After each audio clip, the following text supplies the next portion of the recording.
Baik, saya juga ingin menyapa sahabat-sahabat Merkuri yang sudah bergabung melalui link Zoom.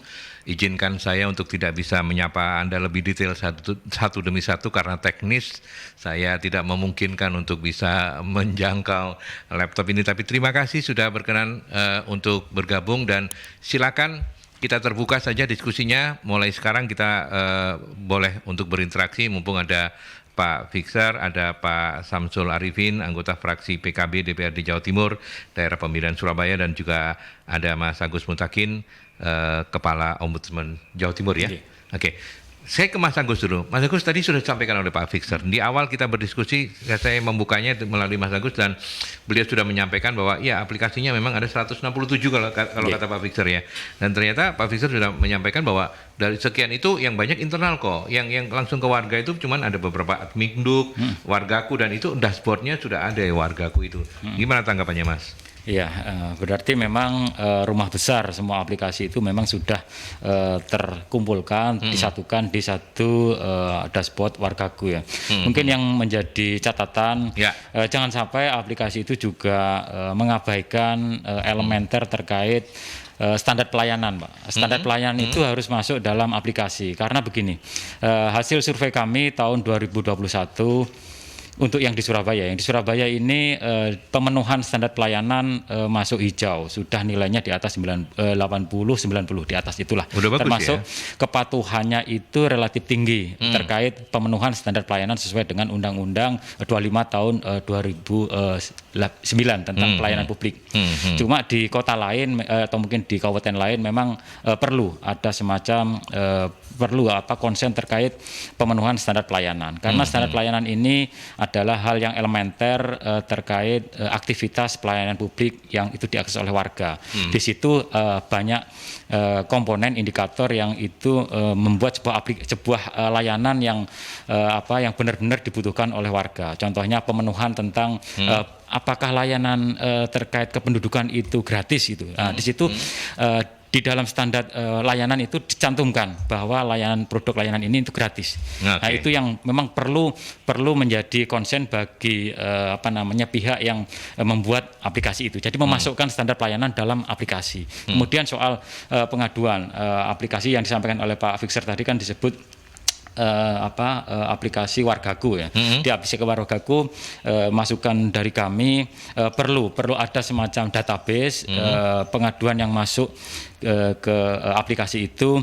Dalam 1 tahun itu jumlah pengaduan terkait karakteristik pengaduan itu yang paling banyak tentang apa? Pengaduan-pengaduan yang berulang itu tentang apa? Itu harus didata, harus ada datanya, dan itu masuk big data, dan di setiap akhir tahun harus dievaluasi. Pengaduan yang berulang itu harus menjadi sebuah kajian biar untuk tahun berikutnya tidak ada lagi pengaduan yang berulang itu. Artinya kajian ini cukup internal atau cukup internal, Pak? Internal dari publik tidak perlu tahu ya. Publik tidak perlu tahu, dan yang diperlukan oleh publik itu hanya hasil dari kajian itu, sehingga publik tidak perlu mengadu lagi karena sudah hasil dari kajian itu sudah terpetakan dengan baik. Oke. Mas Samsul, ingin menanggapi penjelasan awal dari Pak Fixer tadi, Pak Muhammad Fixer? Ya, terima kasih. Yang mungkin yang lebih detail saya kritisi adalah untuk pengunduh kita itu berapa, masyarakat yang menggunakan yang mengunduh aplikasi yang disediakan oleh oleh Pemkot Surabaya itu kira-kira berapa persen dari jumlah penduduk yang ada di Surabaya, yang kemudian seperti yang dikatakan saya di awal tadi itu umurnya juga berapa begitu ya? Umur. Nah, pengguna itu antara umur 20 sampai 40 tahun kira-kira berapa persen, 45 dan seterusnya itu berapa persen, sehingga ini juga menentukan apa yang disampaikan oleh Mas Agus tadi itu, bahwa keluhan itu tentunya beda antara keluhan yang disampaikan oleh kaum muda dengan kaum tua yang sudah di atas 50 tahun, begitu tentunya segmentasinya kan beda ini, Pak. Ya. Begitu pula nanti penyelesaiannya pun itu entah itu untuk konsumsi internal terlebih dahulu ataupun bisa diupload langsung dengan masyarakat, bahwa ada masyarakat A dan sekitarnya yang mengeluhkan tentang apa bisa langsung dibaca oleh masyarakat yang lain. Sehingga tidak menutup kemungkinan hal-hal yang dikeluhkan di daerah barat itu belum tentu sama dengan timur, di wilayah timur atau wilayah utara. wilayah yang lain. Atau hal-hal yang dikeluhkan di wilayah selatan misalnya itu belum tentu dengan yang lain, demikian juga yang lain. Nah, karena apa? Segmentasi kita banyak, terus kemudian penduduk kita ini plural. Nah, tinggal kalau kita tahu lebih detail berapa pengguna yang pengguna masyarakat kita itu berapa persen. Nah, itu saya kira itu bisa dilakukan analisa yang lebih detail lagi nantinya. Oke, baik. Sekaligus mengukur tingkat kepedulian warga itu kira-kira berapa persen terhadap aplikasi yang ada. Saya kira seperti itu dulu, Mas. Oke, baik. Matur nuwun, Pak Samsul, Mas Samsul. Kita ke penelpon. Selamat sore, Merkuri. Selamat sore. Assalamualaikum warahmatullahi wabarakatuh. Waalaikumsalam. Pak Sumarwito, nggih? Iya. Ini ya. Saya itu kan gaptek ya. Ya. Ini aplikasi ku opos ya, aku gak ngerti. Yang penting itu lah, ono aparat. Ya aparat apa saja, kepolisian, apa itu yang gak bener-bener. Itu saja ini kepengen lapor, ya. Tapi pernah satu kali saya, bukan di radio ini, radio lain itu, biasanya radio lain itu kritis sekali. Tapi saya kira-kira gak kritis. Jadi gak gelung udara, no. Saya pernah itu di celokno penjabatnya sing arep lapori itu. Jadi gak ngudara. Terus apa itu? Aku ditantang lho, Pak. Bapak jangan laporannya mengada-ada. Jadi nanti Bapak tak laporkan ke pencemaran nama baik. Silakan aku tak tantang gitu. Silakan. Aku laporannya kan ada calo, ada tes kesehatan gini, ada apa di instansi lain lah, gak sebut instansi. Itu aku ditantang loh.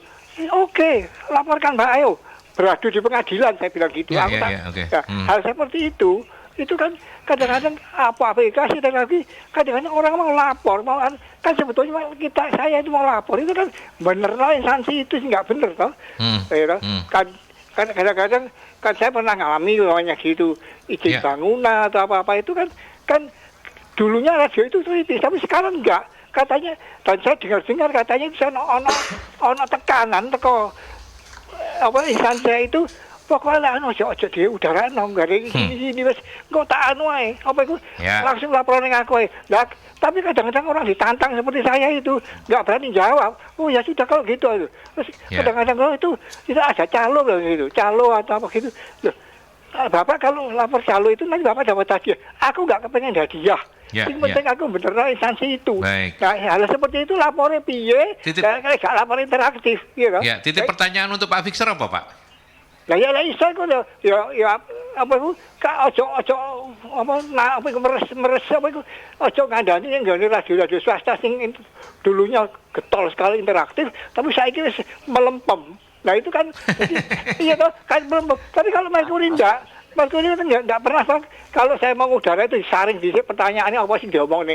Tapi kalau ada lain sekarang disuaranya ketat sekali, jadi males sesuai, nggak usah ngapa aku minta ini pulsa. Baik. Terima kasih. Assalamualaikum warahmatullahi wabarakatuh. Waalaikumsalam. Pak Victor mudah-mudahan berkenan untuk berkomentar. Monggo silakan ditanggapi. Tadi Pak Agus juga memberikan masukan, Mas Samsul juga, dan terakhir ada Pak Sumarwito. Nanti sahabat-sahabat Merkuri yang lain juga ini kayaknya ada beberapa yang harus saya sampaikan. Monggo Pak Victor. Terima kasih Pak Samsul Arifin dan Pak Agus Hakim. Ya.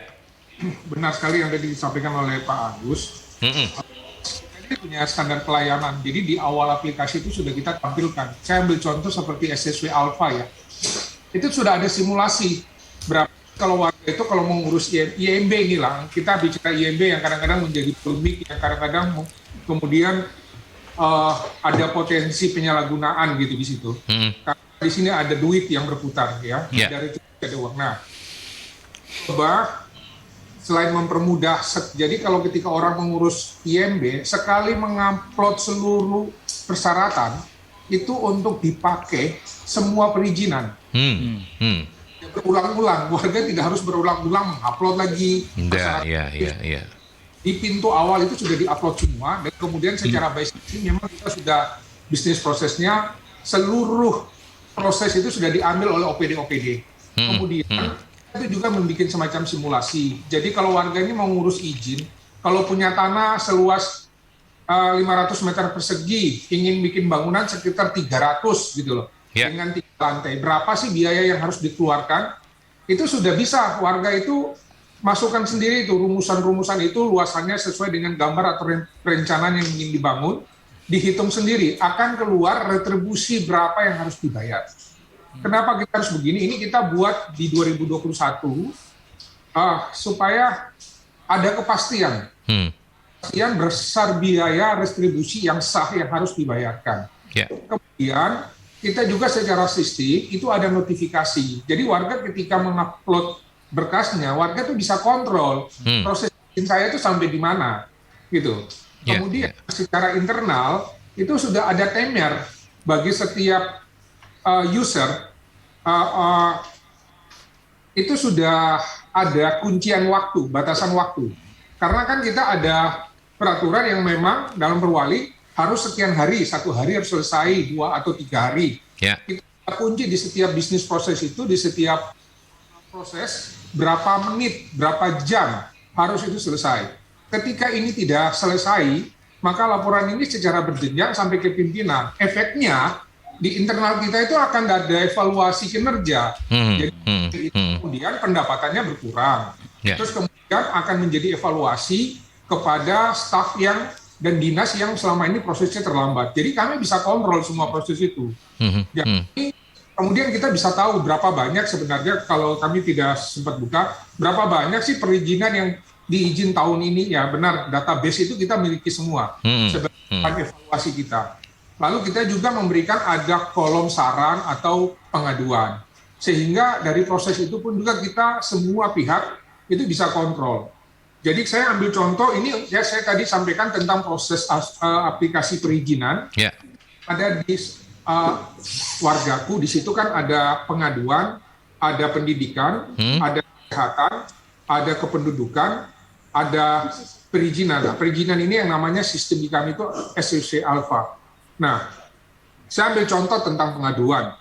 Untuk di tahun 2021 saja, pengaduannya itu ada 11.006 pengaduan. Ini mungkin karena masih sedikit. Kalau menurut saya masih sedikit. Pengaduannya harus banyak.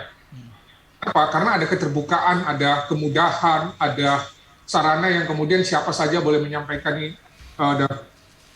permasalahan. Sehingga dari 11.000 sekian itu, kita bisa 50% pengaduan itu telah diselesaikan dalam waktu 3 hari. Memang ada yang dilakukan dalam 1 kali 24 jam. Tapi ada yang dilakukan 3 hari atau 5 hari. Ini tergantung jenis pengaduannya seperti apa. Jadi 20% pengaduan ditanggapi lebih dari 24 jam. Diselesaikan rata-rata rentang waktu antara 2 sampai 5 hari. Pengaduan yang jenis paling banyak itu rata-rata itu pengaduan pelayanan di kelurahan, ya, pelayanan. Terus kemudian sarana prasarana, artinya jalan berlubang, banjir, seperti itu. Nah, saya terima kasih ke Pak Agus. Ya, saya baru dengar ini, alhamdulillah Surabaya dalam standar pelayanan yang dilakukan survei sudah dapat hijau. Ya, terima kasih. Memang kita sistem ini diawasi oleh internal dari pimpinan semua terhadap semua bagaimana sih pengaduan respon dari setiap PD. Dan izin Pak, saya mau sampaikan juga untuk tahun 2021, 2022 ini saja jenis pengaduan yang kita sudah terima ini sebanyak 13.769. Sampai hari ini ya Pak ya? Sampai hari ini. Oh, cukup melonjak cukup besar. Karena orang sudah mulai seperti tadi Pak Samsul Arifin sampaikan. Orang sudah mulai mengunggah aplikasi Wargaku. Saya sedikit karena orang belum begitu banyak. Nah, sekarang ini semakin banyak yang mengunggah aplikasi ini, semakin dan pengaduan itu kita rekam semua. Baru kita melakukan verifikasi mana yang terkait dengan administrasi, mana yang secara fisik, ya. Dari administrasi bermacam-macam. Pengaduan ini di kita ini kan selain Wargaku juga seperti aplikasi 112 kita juga membuka akses kan. Jadi harus aplikasi di telepon juga bisa 112. Nah, itu juga lebih banyak di situ. Dan dipastikan semua tertanggapi ya Pak Fixer ya? Oh iya. Saya tadi sampaikan, Pak, semua harus ditanggapi karena kemudian aktor dari semua proses itu kan ada timernya, ada waktunya. Kalau dia tidak bisa menyelesaikan, maka itu akan terjadi evaluasi pada kinerja. Kalau saya itu seperti pengaduan 112 deh. Itu kita punya respon time harus 7,5 menit. 7 menit respon time. Kalau sampai lewat dari situ, itu dievaluasi PMK. Ya, atau evaluasi semua pos yang ada di bawah, seperti Dishub, Satpol PP. Ya, itu kemudian kenapa kemudian pengaduan-pengaduan ini kita buat seperti begitu, semakin cepat penanganan dan semakin kita terbuka pada pengaduan itu, saya kira publik semakin percaya sehingga publik itu mau mengadu kepada kita.